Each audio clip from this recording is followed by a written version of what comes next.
थरे एमिति मजा तरकारी बनै देखंतु बनैले जानि परिबे केते स्वादिष्ट हमर एई मंजा तरकारी।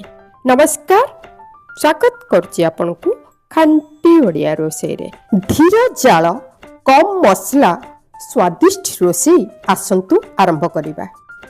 खंडे मंजा नबा आ ताको गोल गोल चेकी चेकी करी काटी रखिबा। एमिति तो बाजार रे कट्टा मंजा आजिकाली पकेट रे मिली जाउची। एबे एई मंजारू आमे किछि सूता भी काढी नबा। गोल गोल चेकी चेकी करि सारला परे छोट छोट करी ए मंजा को एबे हमें कुचेई नबा।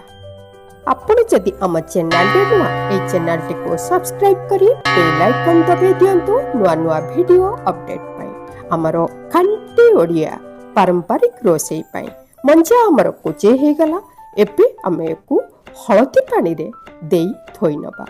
जेहेतु जल्दी कला पड़ी जाए हमर मंजा सेति पई हळदी पानी रे धोइले हमर मंजा कला पड़िबनी। एबे भलो भाबे पानी गडा करी मंजा को हमें छाणी रखिबा गोटे थाली बा बेला रे।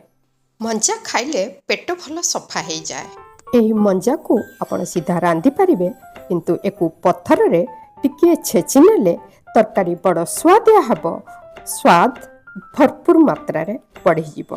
मंजा छेची हे गला। मसला नबा एठी गोटे चम्मच जीरा, 1.5 चम्मच हलदिया सोरिष, 4-5 सुखिला लंका, पानी, हलदी गुंड अल्प टिके देई दबा। आउ एकु रसुण देई आमे बतुरी हेला परे बाटी नबा। पानीर मात्रा देखिबा आ मसला को चिकन करी बाटी नबा। एबे मसला प्रस्तुत हे गला। 2टी आलू छोट छोट करी काटी धोई परिष्कार करी देई दबा। लूणर मात्रा टिके कम दबा, कारण मंजा बहुत कम लूण रे भी लूणी हे जाए। हलदी 1/2 चम्मच दबा। एठी बाटी रखिथिबा सोरिष मसला रो आमे 3 चम्मच देई दबा। एही सबु को भलो भाबे आमे एबे गोळेई दबा। एही गोळेइबारे ही मंजा तरकारी रो स्वाद बढ़ी थाए।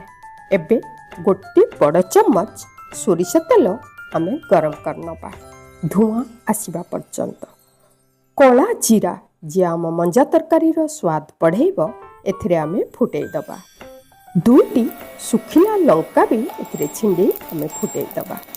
या परे आमे गोळेई रखिथिबा मंजा मसला को एथिरे देई दबा। एही परी पारंपरिक ओडिया रोसई पाई हमर चैनल को भूलिबे ना। जदि सब्सक्राइब करि नांती आपण हमर चैनल रे नुआ सब्सक्राइब करी बेल आइकन दबाई दियंतु। एही मसला को आमे अल्प टिके जार धोई देई दबा पानी 1/4 कप। एबे एको भलो भाबे गोळेई दबा आ ढांकी दबा।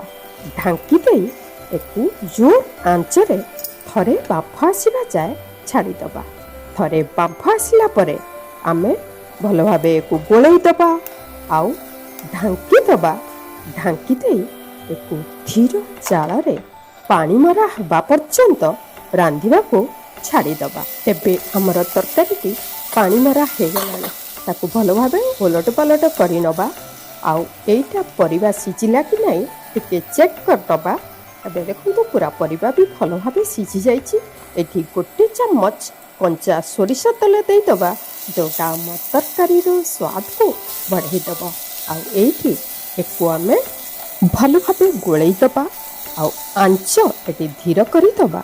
आ तरकारी गंध जीवा पर्यंत, गोटे कंचा गंध जीवा पर्यंत, रियो मरा हवा पर्यंत एमती तले पोड़पोड़िया हो जाउथुबा तरकारी ताहले जाए ए मंजा तरकारी रो स्वाद बढ़ी जीवो। एबे देखंतु कड़ाई पूरा छाड़ी देलानी हमर एई तरकारी को। खूब स्वादिष्ट मंजा तरकारी हमर प्रस्तुत हे गला। परिबा सिजिला परे कंचा सोरिष तेलटा दबा मोटे भूलिबेनी। ताहले जाए आम ओडिया घरर खांटी ओडिया स्वाद आपनकु मिली जीवो एही रोसई रे। प्रस्तुत हे गला। गरम खांतु बा ठंडा खांतु 2 दिन रखी आराम से खाई पारिबे। खूब स्वादिष्ट तरकारी, जेते बासी हबो सेते मजा आसीबो। पखाल रे खांतु बा गरम भात रे खांतु, मुड़ी भुजा बा पिठा सहित खूब पसंद आसीबो। जदि वीडियोटी पसंद आस्ताए लाइक करदेबे, मतामत देबे, शेयर करिबा भूलिबेनी। केमिति लागिला जणैबे। पुणी गोटे नुआ वीडियो नुआ रेसिपी नै मु जयंती आपण मानक पाखु आसीबी। धन्यवाद।